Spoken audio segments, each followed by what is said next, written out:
Oh, it looks like we started recording. Hi, BDP community. This is Mark here, co-founder. First off, thank you to everyone who submitted questions. We had a huge amount of responses, which I'm really happy to see. So I'll be answering these in batches over the next few weeks. I wanted to keep these answers transparent and thoughtful. We've been heads down building again, and since inception, really kind of experimenting and testing new ideas, but really staying aligned with what made BDP exciting in the first place, making high value data usable, investable, and actionable in a decentralized world.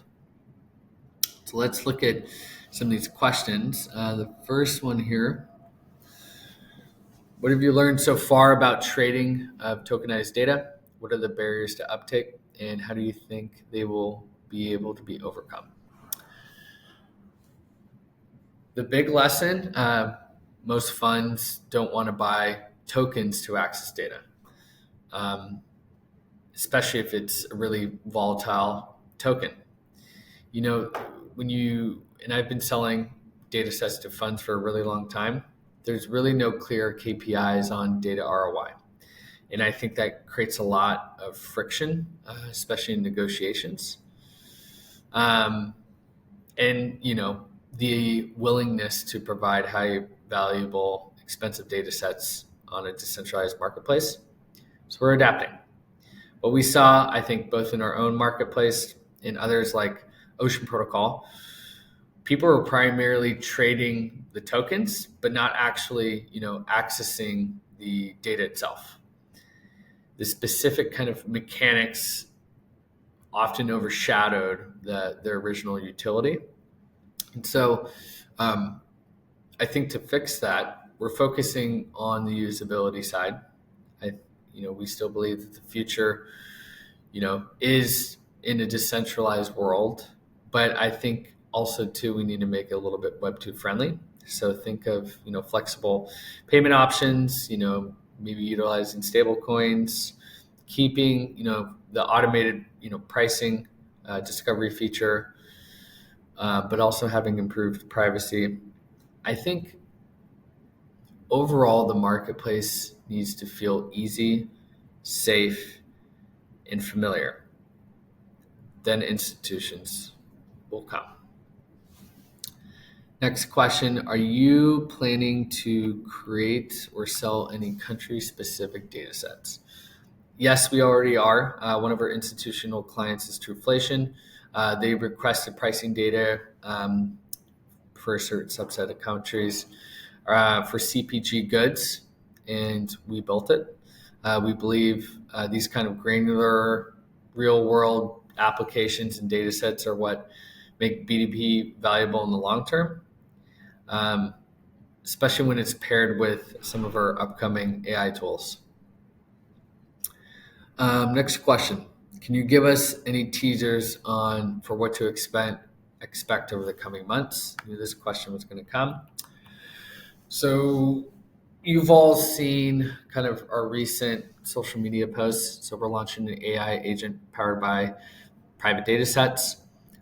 It will analyze signals, call trades, and execute, maybe in the future, trading autonomously.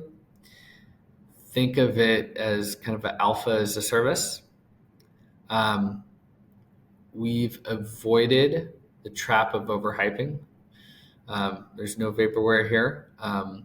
We tested MVPs, kind of had to refine our business models a little bit, but we're getting close to something special.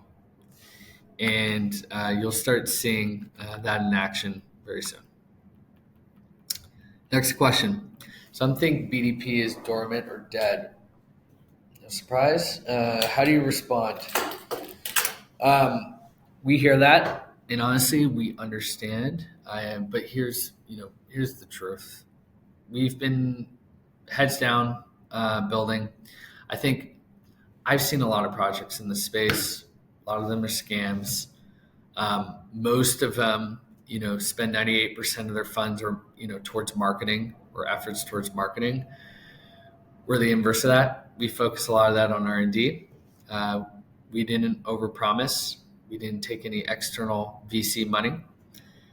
And I think that gave us kind of the freedom to build without any outside pressure. And now I think the things that we've been testing quietly, you'll start seeing them publicly soon. Next question. How are the $100 million raised in 2021 allocated?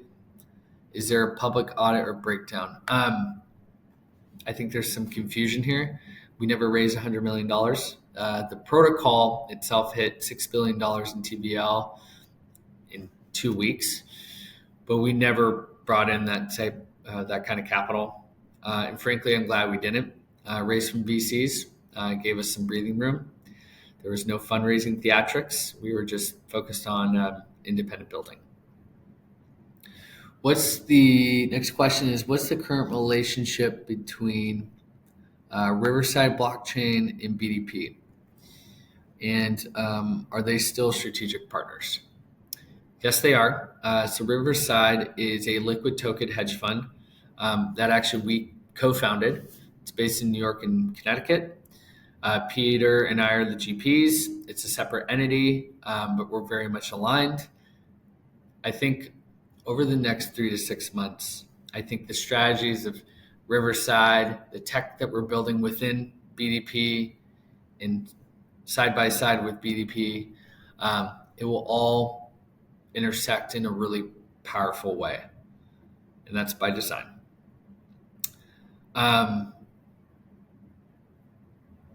I will answer the next batch of questions here, hopefully very soon. But thank you for your submissions. And if there are any additional questions you want to add to our list, don't hesitate to send them over to Ava, our community manager. Thank you. Till next time.